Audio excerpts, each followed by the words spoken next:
Hello and welcome to saurabhschool.org. So in today's lecture we will study about arrays. So this is lesson 2 on arrays. So here we will learn about initialization,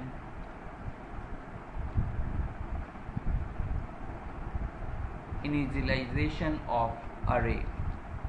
So what it means? So last time we saw that we defined arrays like if I said int num6,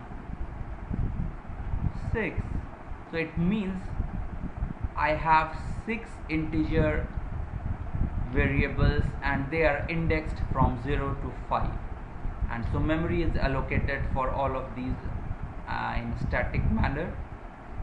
And so what happens now is they want to initialize. So if we don't initialize this, so now there might be some garbage values. So let's draw some memory map. So how the array looks in the memory. So let's see. So we assume that array is, say, the integer is of 4 byte, and in one memory location 8 bits or 1 byte is stored. So let's say we write, this is the memory location. So let's say we have something like 0x100 and then 0x104.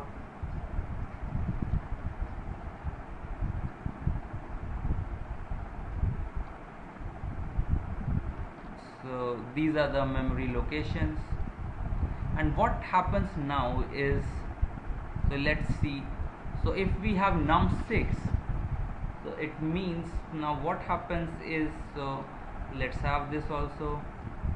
So these are the 6 memory locations and they are differ by 4 bytes. So what happens now is, so num6, so it means the memory location for 6 integer elements are stored, allocated in the memory, and they have some garbage value here, so in all those memory locations. So one thing is that how to initialize, and the other thing is how to give certain values to different array elements. So let's say, so we have now here num0, num1, num2 and till num6. So one thing is that I can take each of the element and I can assign them some value. Let's say num0 is 5, num1 is 2, num2 is 105 and num6 is 25, and similarly num3 is 28, num4 is 32, and in fact there will be no num6 because the index is from 0, 1 till 5, when the maximum value is 6, so this will be 5. So now what happens is num0 is 5, so this is allocated. So this is, let's say, this is num of 0, this is num of 1, num of 2 and till num of 5. So what happens is num0 is allocated 5, num1 is 2, num2 is 105, num3 is 28, num4 32 and num5 is 25. So this way values are assigned, but this is, again, we are accessing each elements at a time, but I want to initialize at the declaration and the definition itself. So what do we need to do? So here there is a very simple way. So what we do is something like this. So I write, say, let's say I'm defining a new one, int val 3. So it means what, I have an integer array which has 3 elements, val 0, val 1 and val 2. So I can initialize different values like 1, 20 and 36 like this in curly bracket.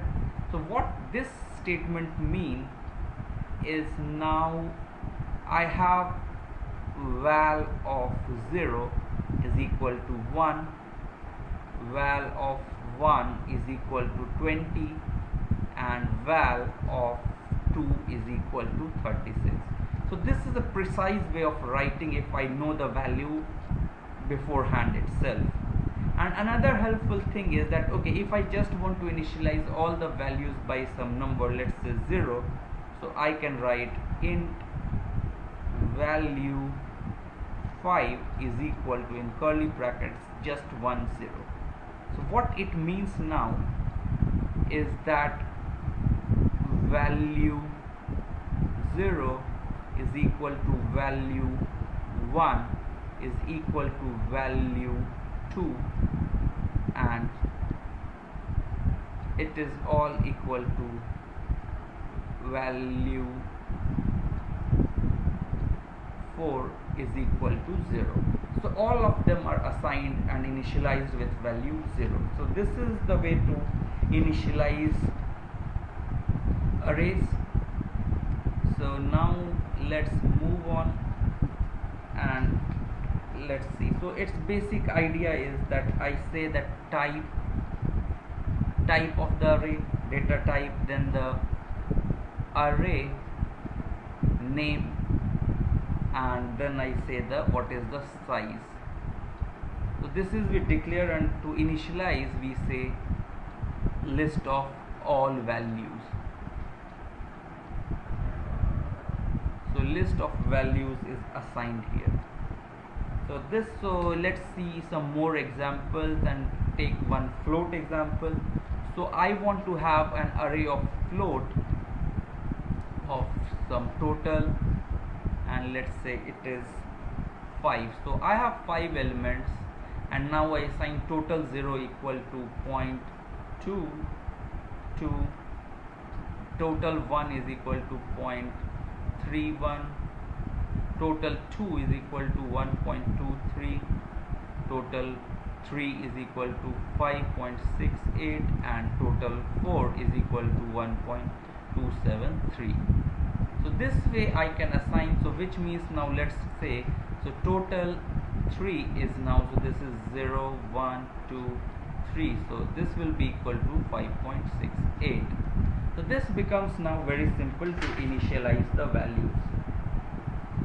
So let's say what does this mean? So let's see another example.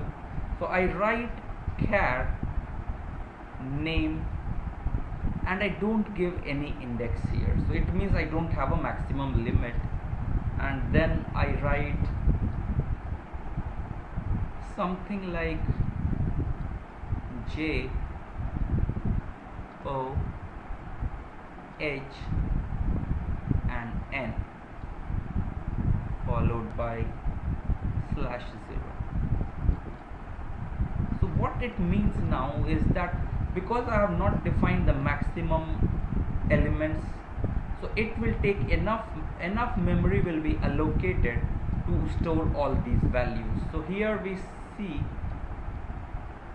so we have J O H N and then a /0, which means the character string has ended.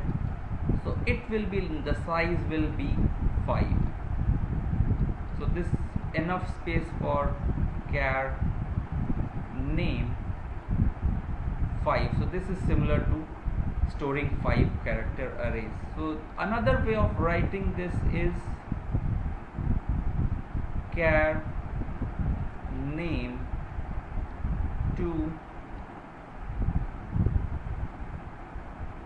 is equal to, and then I can write JOHN. So now this is exactly similar, because if I write like this, so now again, so name to 0 is name to 1 is O. Similarly, name to 3 is N, and name to 4 is equal to /0. So this is the initialization of character array. So let's move on. So now what happens, let's see another interesting example, which is int num 5, but I initialize only, let's say, 10 and 20. So I just initialize two values.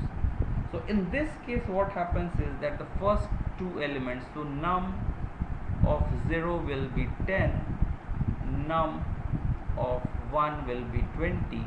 So what happens to the other elements which are not initialized? So for this partial initialization, so others are assigned value 0.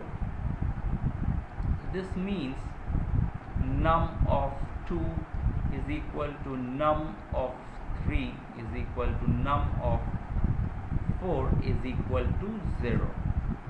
So, and similarly, let's say if it is character array, so let's say char city 5 is equal to just B. This means just now the city 0 is B, and all others, city 1,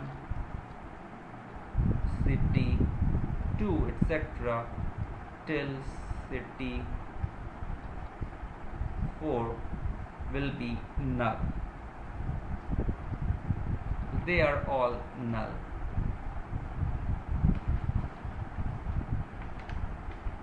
And but one more thing, so if you have less numbers then it is fine, but now let's say I define int num 3 is equal to 1, 2, 3, 4 and 5 like this. So this is illegal because I have allocated memory only for 3 elements and now I'm initializing 5 elements. So this is illegal and it will not compile at all. So this will give a compilation error, and so we should remember this one. But again, so this is the case, but let's say we are doing, so I have defined int num 5, and if I access, let's say, num of 12, so this is perfectly legal in C. So it will allow the access, but it will be now some kind of runtime error will be happening. So there is no bound check. Bound check does not happen in C. So even if I have defined int num 5 and if I try to access num 12, I will get some value, and even I can assign num 12 is equal to 28. That is also legal code, but it might have some huge problem while at the runtime, because it can go to some other memory where it is allocated for some different variable and it can destroy that. So now let's come to two-dimensional array. So what is two-dimensional array? So all of us know about matrix. So let's say we have a two-dimensional matrix where we write 1, 4, 5, 3, 6, 8, 9, 7, 1. So it is a 3 cross 3 matrix, and let's say I want to represent this again very logically as array. So till now we have just read about single dimensional array, so in which case I know that okay, a 3 cross 3 matrix has 9 elements. So one thing is that if there is just one dimensional array, so I will have int, let's say, mat, and I can define 9. But again, this is not so logical as a two-dimensional. I'm changing the 2 dimension into 1 dimension.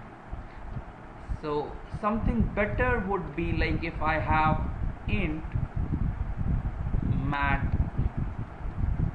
3 3. So this now completely matches with my matrix representation, where I say that okay, A I J we write as subscript, so which means I means here the ith row and J means the jth column. So here this is quite mapping with the subscript notation. So we have mat 3 3, which means I have elements like mat. So first row is 0 and first column is 0. So this is mat 0 0. And let's say this one. So what is this? So this is mat. So this is in the second row. So it starts, index starts from 0. So second row will be 1, mat 1. And then the last column is third column, which will be 0, 1 and 2. So mat 1 comma 2. So this is two-dimensional matrix accessing. So this way we access the different elements. So let's access, let's say this one. So what is this? So this is, so the 0th row, first row, second row, 0th column, first column, second column. So this is now 2 1. So it will be mat 2 1, and which is equal to 7. So this is about two-dimensional matrix and how to initialize. So let's see how we initialize a two-dimensional matrix. So if we had to write this matrix, so I will have written int